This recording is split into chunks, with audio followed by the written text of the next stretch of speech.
Hace no mucho, a través del correo de Cara a Cara, del programa de televisión, recibí una larguísima queja de un laico.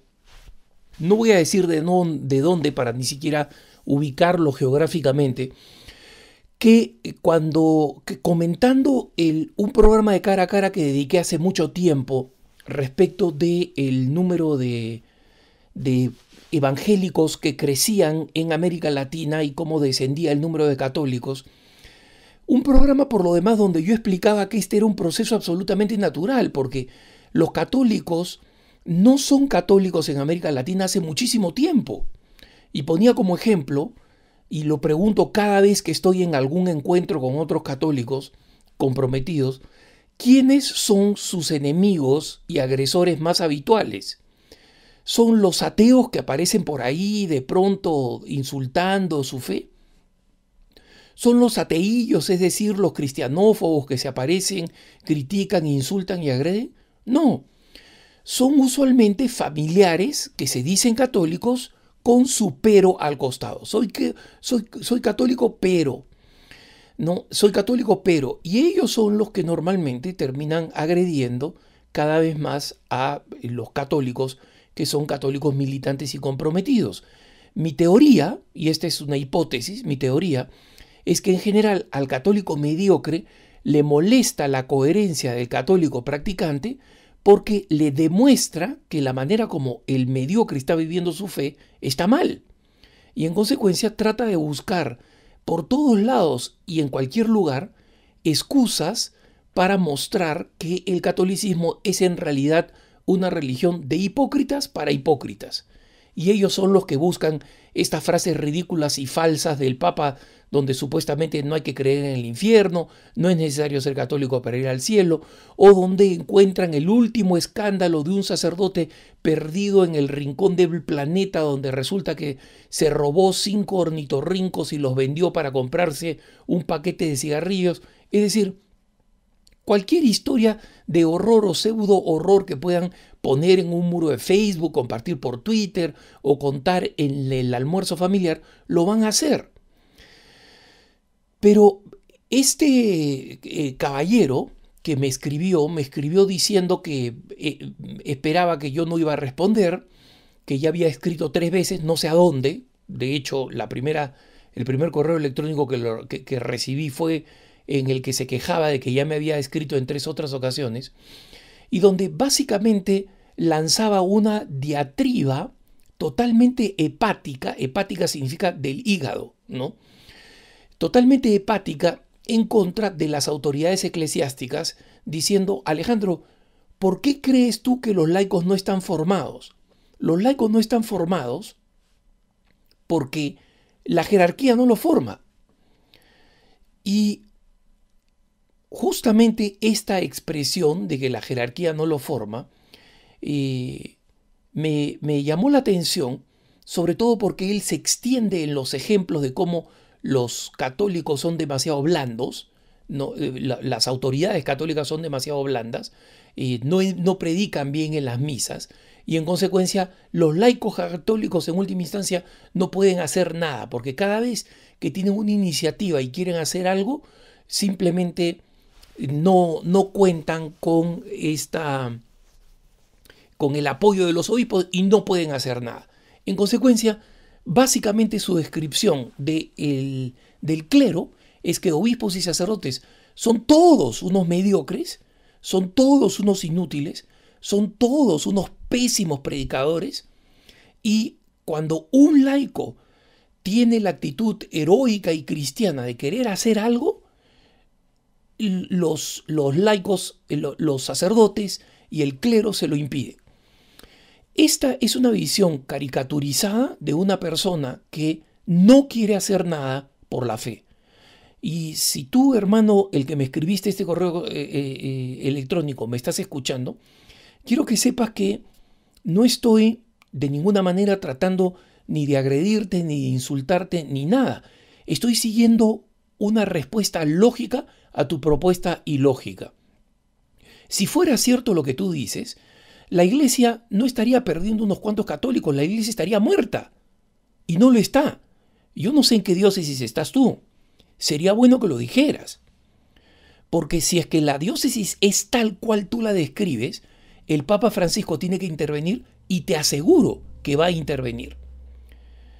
Pero yo tiendo a pensar, y aquí simplemente planteo una hipótesis, porque no quiero juzgar a la persona que me mandó la carta, tiendo a pensar que esta carta se origina en una amargura, en un deseo de recibir honores, glorias, reconocimientos, aplausos y camino de plata de parte de las autoridades eclesiásticas para que esta persona haga lo que se le ocurre que es la solución para todos los laicos del planeta, o por lo menos para su diócesis.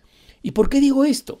Primero, porque yo mismo soy testigo de a pie, de poder haber realizado mi propia formación teológica con una comunidad católica que yo escogí. Y obviamente el Señor me escogió. Pero desde el punto de vista de la libertad humana yo escogí. Y conozco cientos, si no miles de católicos que han hecho exactamente lo mismo. Ellos han escogido. En algunos lugares han recibido un gran apoyo del obispo. Pienso, por ejemplo, recientemente en mi visita a El Paso, Texas, y haber cruzado la frontera a la diócesis hermana de Ciudad Juárez, en México, y ver en ambas obispos de primera que apoyan las iniciativas laicales. Pero también he visto cómo muchas de estas iniciativas laicales han sido, digamos, aprobadas post hoc, por decirlo de alguna forma. Es decir, han sido aprobadas después de haber ya iniciado, lanzado y avanzado, ¿no? Me pongo a pensar, por ejemplo, esta extraordinaria iniciativa laical en El Paso, en Ciudad Juárez, perdón, donde he visto esta organización de laicos en misión permanente, totalmente autoorganizada, y es una aplanadora, es una de las iniciativas que está cambiándole el rostro a una ciudad que hasta hace poco estuvo sistemáticamente destruida por la violencia. Y los logros y las grandezas del apostolado aquí, que va desde las personas que están enfermas en casa hasta el apostolado de las personas que están en penitenciarías, en cárceles, el proyecto de llegar a 100.000 jóvenes en Ciudad Juárez, que ha comenzado con un evento que recientemente, el fin de semana pasado, donde estuve ahí, tuvo la capacidad de reunir 7.000 jóvenes. Y luego ver lo mismo en El Paso, y donde lo que yo he visto del obispo del Paso, que es un tipo de primerísima, es el entusiasmo con que él ha apoyado esta iniciativa laical. Esta iniciativa laical surgió de entre laicos comprometidos, laicos que ¿saben qué cosas no tienen en la cabeza? No tienen en la cabeza esta especie de patología amargada, profundamente anticatólica, que es la convicción de que no se puede, no nos van a dejar. No. Estas parejas de esposos con hijos, con varios hijos, es decir, que tendrían la excusa para decir no me da el tiempo, han hecho un trabajo de organización, de outreach, es decir, de llegada, de alcance a la gente, fenomenales.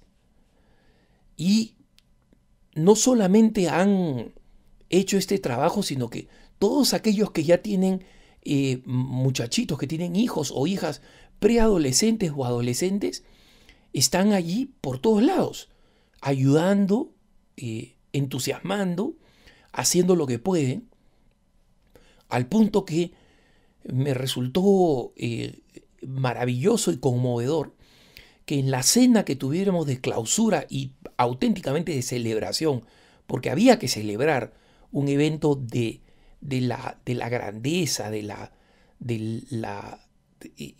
éxito, de la participación laical de la gente del Paso, y lo mismo digo de Ciudad Juárez, y que además terminó con una misa de unas dimensiones y de una belleza, de una precisión, de una exactitud litúrgica, de un coro oportuno, de una devoción de las personas que respondían con fuerza, en un gimnasio de un colegio. No estábamos ni siquiera en uno de los bellos templos que se podrían encontrar, estábamos ahí. En consecuencia, jamás voy a creer en el discurso de que los laicos no podemos hacer nada porque la jerarquía es un muro inflexible, intolerante, que no nos deja hacer nada. Eso es mentira. Y sé que hay lugares donde los obispos son poco colaboradores, y sé que hay otros lugares donde los obispos son más colaboradores. Y en ninguno de ellos he visto que el apostolado dependa del entusiasmo del obispo. He visto que depende del entusiasmo de buenos sacerdotes y sobre todo de los laicos.